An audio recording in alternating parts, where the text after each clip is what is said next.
Hello YouTube, in this video I'm going to be making a Disney dragon called Figment. I didn't really know much about this dragon and I kind of assumed it was from a movie or something, but it's not. It's like a Disney mascot character. So here you can see I start with a load of aluminium foil to get the rough overall shape. I then go over that with a layer of Milliput. I'll tell you about that in a second, but I'm making this for a friend of mine. She's really into Figment the Dragon, so I thought that I would make this for her as a surprise birthday present.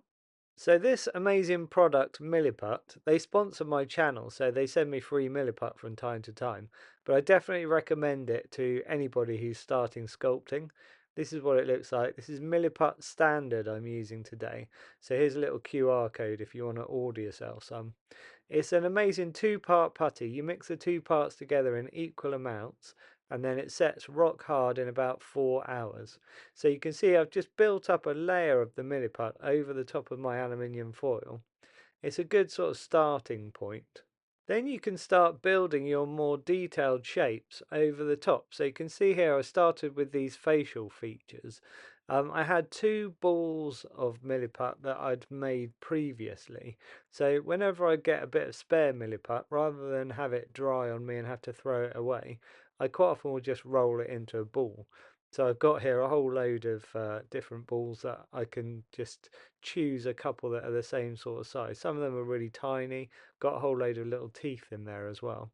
But you can see I've got two eyes that are the same size, but they're different colours. But that doesn't matter because I'm going to be painting it anyway. You can see the nice thing about Milliput is you can put some on, and even if the bit that you've just put on is looking a bit rough, you can smooth into it later with more Milliput. Right, I've got this little drill vise here. I'm going to make a couple of holes in the back of his head, and then I'm going to feed some wire into those holes, and then I'll build the horns on top of that wire. I'll do the same later, as you can see here, look, for his arms. Drill a couple of holes for the arms, put some wires in, and I've started putting fins on the tail, that sort of thing. There's the wires in place, look, ready for the horns to go on. The arms, I've done the bend where the elbows are, and the little bend where the shoulders are. So they're all ready to go, and I can just like literally build Milliput over the top of them. The horns I've made separately because they've got these little ridges in them, so I wanted them to be a little bit more refined.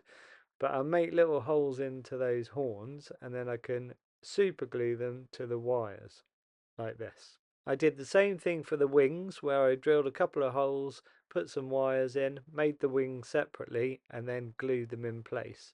And they're looking pretty cool. The belly I've put on as a big kind of flat layer and then pressed into it to make all the different sections. All of the little tiny spikes all the way down the spine, I've made those individually as well, and then I've glued them on. So he's looking pretty cool. The nostrils I've added a little bit more to, so they kind of stand out more. And the fingers, I've put those on, and then I've put little tiny claws on the end of each finger. He's got 4 fingers on each hand, but he's only got 3 toes on each foot. But you can see there I did the same thing, put claws on the toes as well. Everything's smoothed out, and yeah, just had to get the height right with the arms and the wings. But he's basically ready to paint. For the first painting stage, to make it easier on me, I just painted the whole thing purple.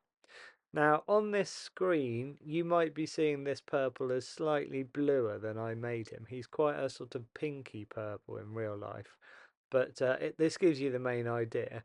You can see it's really nice having him in flat purple.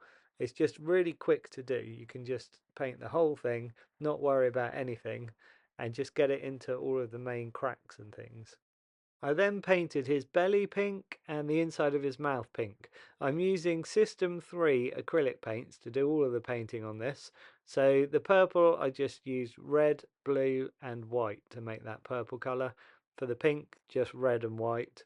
So really simple colour mixing, but I think you'll agree he's already looking pretty funky. And this is the finished dragon. You can see I mixed an orange colour, so red, yellow and white to get that orange colour. I made a base for him. It's just a simple block of wood, and I've painted the wings and all of the spines down the tail. and the horns in orange. I've done his eyes in yellow, that was yellow mixed with white, and then black pupils. And after I finished painting the whole thing, I did a coat of wood flooring PVA glue, which is a really strong PVA glue, gives it a really tough coating. Okay, I hope you've enjoyed this video. Hit subscribe to see any videos that I post up in the future. Thanks for watching, and I'll catch you in the next video.